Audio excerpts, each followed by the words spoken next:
أعوذ بالله من الشيطان الرجيم بسم الله الرحمن الرحيم মিম পেশ মু বা ইয়া জবর বাই মু বাই ইয়া জবর ইয়া মু বাই ইয়া নুন জবর না মুবাইয়ানা তা দুই জের তিন মুবাইয়ানাতিন।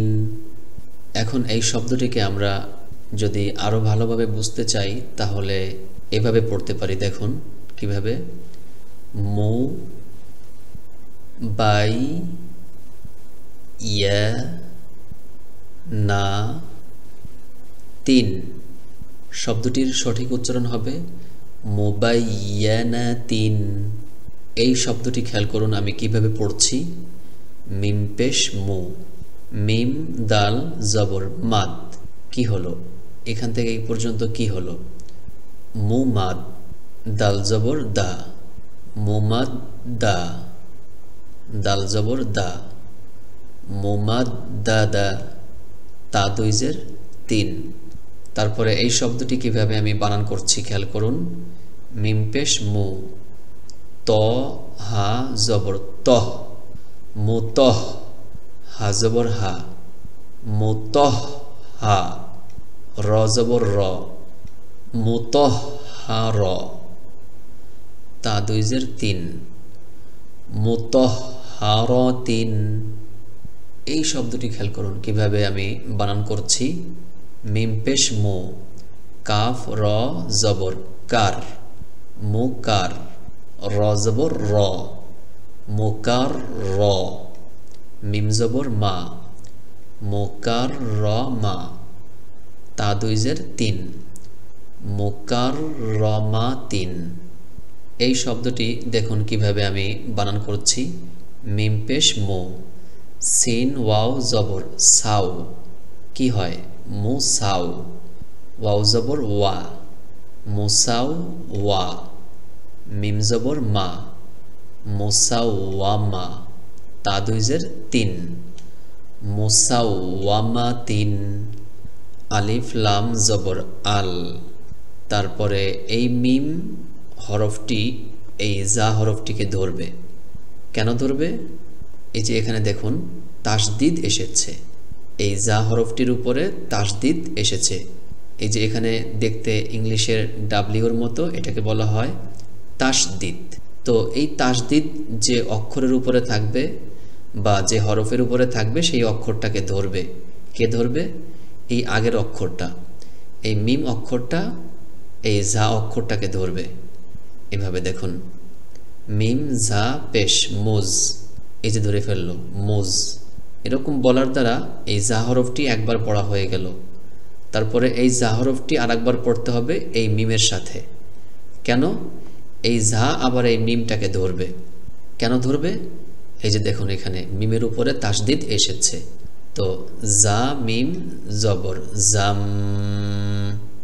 এখানে আরও একটি নিয়ম এসেছে। সে নিয়মটি কি? নিয়মটি হলো ওয়াজিব গুন্না। তো আমরা আগের পাঠের মধ্যে শিখেছি মিমের উপরে অথবা নুনের উপরে যদি তাসদিদ আসে তাহলে গুন্না করতে হয়। এখানে দেখুন গুন্না করতে হবে। এই যে মিমের উপরে তাসদিদ পাওয়া গেছে। তো এই জা হরফটি যখন এই মিম হরফটিকে ধরবে তখন গুন্না করবেন এরকম, জা মিম জবর জাম, জাম। এই যে ধরে রাখলাম, এই ধরে রাখার দ্বারা গুন্না হয়ে গেল। তারপরে এই মিমটা আর একবার বাকি আছে, আর একবার এই জেরকে দিয়ে উচ্চারণ করতে হবে। কিভাবে? মিম জের মি। তো শুরু থেকে যদি আমরা নেই, আল মোজ জাম মি, আর এখান থেকে হবে লাম পেশ লু, আল মোজ জাম মি লু। এই শব্দটিকে যদি আমরা একসাথে পড়ি তাহলে এভাবে পড়লে সুন্দর হবে, আল মুজাম্মিলু, তারপরে এখানে দেখুন খুবই গুরুত্বপূর্ণ একটি শব্দ এসেছে। এই শব্দটির উচ্চারণ খুবই হার্ড, খেয়াল করতে হবে। দেখুন আমি কিভাবে বানান করছি। আইন লাম জের ইল, লাম ইয়া জের লি, ইল লি, ইয়া ওয়াও পেশ ইউ, ইল লি ইউ, নুন জবর না, ইল্লিয়ুনা, এভাবে। এবার এখানে যে শব্দটি এসেছে এই শব্দটি আপনি আগে বানান করবেন, তারপরে আমি বানান করব ইনশাআল্লাহ। দেখি আপনি এই শব্দটি বানান করতে পারেন কিনা। আলিফ পেশ উ, মিম তা জবর মাত, উ মাত, তা আইন জের তিয়া, উমাত তিয়া, কাফ নুন পেশ কুন, উমাত্তিয়া কুন, নুন জবর না, উমাত্তিয়া কুন্না। তারপরে এই শব্দটি দেখুন কিভাবে আমি বানান করছি।